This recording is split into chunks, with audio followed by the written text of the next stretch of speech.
Day 7. Sometimes it takes me a while to figure a few things out, but on day 6 I decided that I could sit on a small stool, put this wooden box in front of me, put my iPad on it, and I could actually type or dictate a few notes. Most of the time I dictated. I could only do it in short bursts because my neck hurt. This is the massage table that I've been using, and there's the face cradle. And I found that when I put my face in the face cradle, my forehead stuck onto the top part. My forehead got extremely sore from rubbing on it, and it still put my neck in an unusual position. But there's this extra hole that's on the table, and I found that I could use it the most.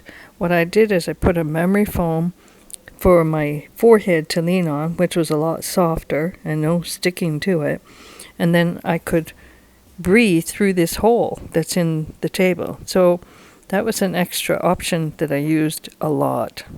And then today I got this idea of putting the box underneath that hole so that I could put my iPad on top of it, and then I could actually view through that hole and watch the movie.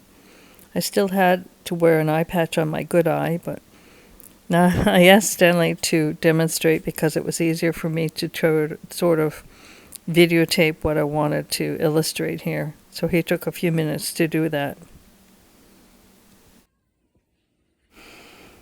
So this is what the hole looks like. This is what the image looks like when I'm trying to view a movie through that hole in the table, and it keeps my neck from getting too cramped up.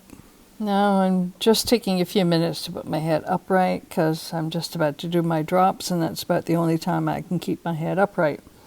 The eye is pretty good. I can see the gas bubble in it, and when I look completely down like this, it's a round circle, like a dark circle around the edge, and I can see the bubble, which is actually on the back of my eye right now. So that was part of the healing process, and the bubble gradually dissipates. And now I can actually see just about an inch above the bubble. So it is going away. I can't really see what's going on here, but it is getting better. And that's day 7, and I just might show you day 8. A couple of things I wanted to add regarding my eye and maybe my neck is I put a heating pad on my neck, and I used that face cradle to keep it on my neck, which helps. But regarding my eye, when I first had the surgery and I opened my eye, it's not an immediate sight. It's the eye that's been they did the surgery on. When you open your eye, because you've got the gas bubble there, and then there's some bleeding in the eye as well, it's very, very cloudy. You can't see anything. Probably about day 3 or 4, I could actually begin to see my fingers, but it was shadowy, but at least I could see them. Each day gets better, and then you can gradually see the bubble shrinking in, and the first real indication of the bubble was when I saw the bubble with this black rim around it, and sometimes I forgot, and it felt like I was wearing my glasses with a black rim. And so if you ever wore round rim, black rim glasses and looking through it, it's kind of like that. Now, the eye looking through it, it's still very watery, but when I put my finger up very close like this, it's like looking at through a magnifying glass. So it's kind of neat. Anyway, and it will gradually get better and better as we go along.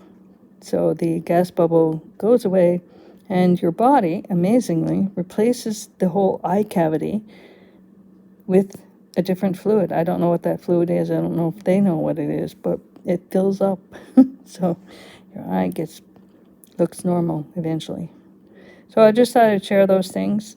I know when I was looking for stuff on the internet, I could not find this information.